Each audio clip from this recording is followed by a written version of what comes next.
আসসালামু আলাইকুম সুপ্রিয় শিক্ষার্থী বন্ধুরা, আমরা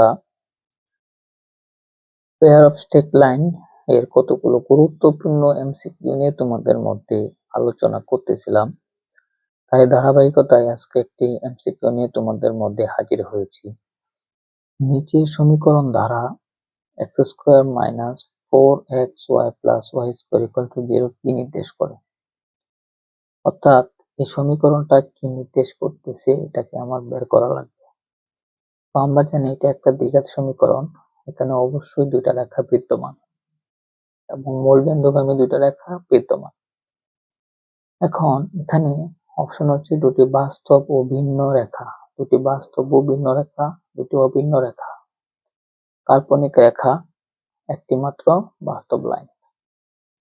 এখন একটি মাত্র বাস্তব লাইন এটা কখনো হবে না, কারণ এখানে দুইটা লাইন আছে। তো কাল্পনিক রেখা, কাল্পনিক রেখা কি?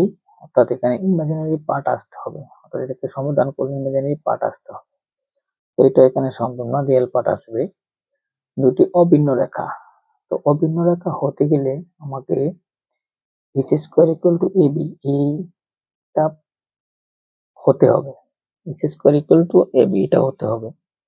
তাহলে এটাকে যদি আমি মূল সমীকরণের সাথে সংযোগ স্থাপন করি বা তুলনা করি, তাহলে এর মান হচ্ছে 1, বি এর মান হচ্ছে 1 আর এইচ এর মান হচ্ছে -2, এইচ এর ভ্যালু হচ্ছে -2। তো এখন দেখুন, আমি যদি দুটাকে অভিন্ন রেখা প্রমাণ করতে চাই, তাহলে অবশ্যই H square equal to A B হওয়া লাগবে, H square equal to A B হওয়া লাগবে। তাহলে H square equal to A B দিলাম, তাহলে এখানে কি দাঁড়াচ্ছে -2 whole square equal to 1 into 1।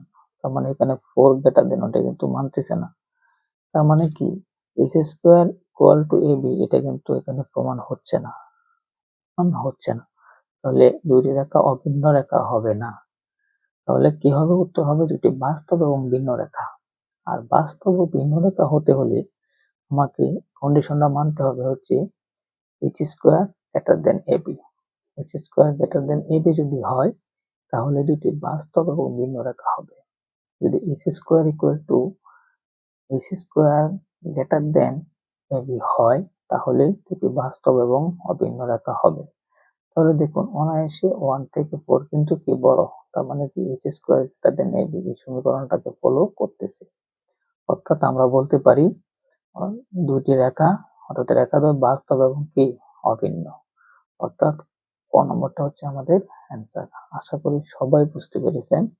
সবাইকে অসংখ্য ধন্যবাদ। আসসালামু আলাইকুম।